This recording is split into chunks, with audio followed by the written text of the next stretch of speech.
Chinjakta Mipal Tangdaba Haiba Thourang Ashi Mai Pakhannaba State Ashigi Leihaoda Thaduna POTHOKPA YABA CHINJAKKI POTHOKSING PUTHOKLASI HAINA FOCS की president BM YAIMA SHAHना FONGDOKKHRE वाफम असी हाना JSC HAINA खंगनरंबा United Rural Development Organization URDO सेकमाइजिंग टू खोरडाक इचिलना Central Agriculture University Kau Irishamaga Kusamaduna Changyeng Oina Organization Asina Konba Mafam Singda Low Pari Manga Gehu Thaba Hongdokpaga Loinana Ningthina Hoduna Puthokpa Yabagi Mawongda Leirakpa Adu Yengba Lakpada Nungaiba Phongdokladuna Haikibani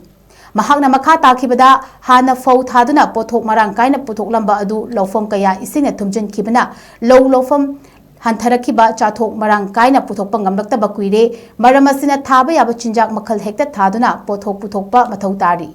Handak Urduna Manipurda Gehu Thaduna Manipur gi Leihaoda su Gehu Thaba Yare Haina Ulagliba asi Matau Tamjaningai ni Haiki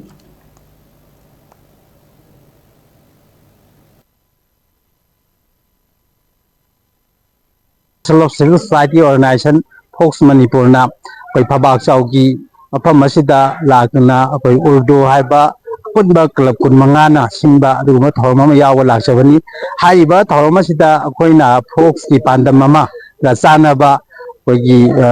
pothok sathok lamdam sida puthoga Mipal Tangdaba adumba marang kaina pothok sathok puthopagi adumba FOCS ki pandam duga sanaba koi lamdam sida koi gi gehu thabagi अनौबा farmer सिंगी ओइबा अदि उर्दू की थौमी सिंग अमदी अखोइगी ओजा local ओजा तिकेना lunging बिदना कोई central agriculture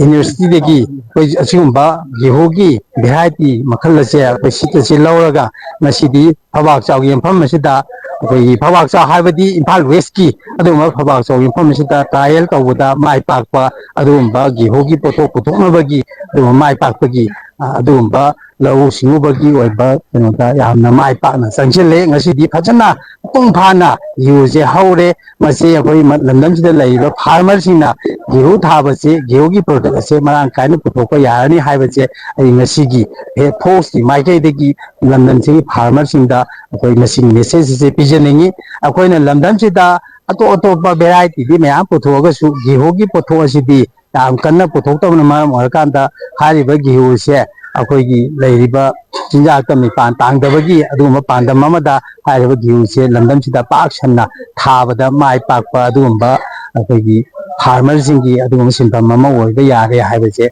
लंदम सिंगी मियामदा message से पिजनी